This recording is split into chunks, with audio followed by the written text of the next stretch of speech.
Don't stop performing an exercise just because you have pain. In this video, I'm going to show you 6 different modifications you can make that may allow you to perform an exercise pain-free. Let's use squats as an example of an exercise that may cause pain. The first modification you can make is a simple one. Simply change the weight. If you're already using a lightweight, go body weight. If you're using something heavier, just go lighter. It's okay if every set you're doing doesn't feel like you're going to fatigue or maxing out. In reality, you shouldn't be doing that anyways. That's just a recipe for overtraining, extreme fatigue and soreness, and making it hard to actually show good progress. The next modification you can make is simply changing the range of motion.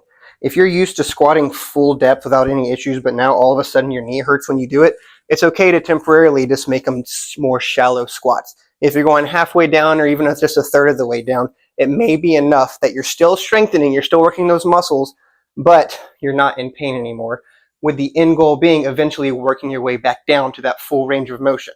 The next modification would be changing the sets and reps. Even if you're used to doing higher volume or higher repetitions, like sets of 10 to 15, it's okay to dial it back to sets of 5 to 8 if you need to. If you still want to try to get the same volume, instead of 3 sets of 10, aim for 6 sets of 5 or something like that. That being said, total volume may also need to be decreased if necessary. The fourth modification will be taking longer rest breaks. This is one that people neglect all the time because they want to get through a workout quickly and they want to feel like they're being efficient.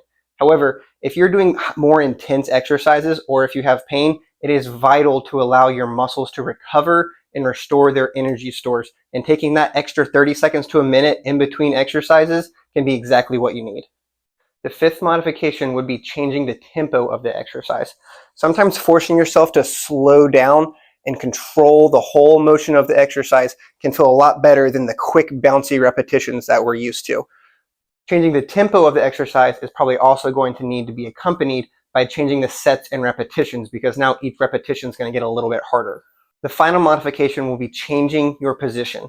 This is one you can play around with. Think about changing foot placement, hand placement. Where are you grabbing the weight? What is the angle that we're holding our joints at?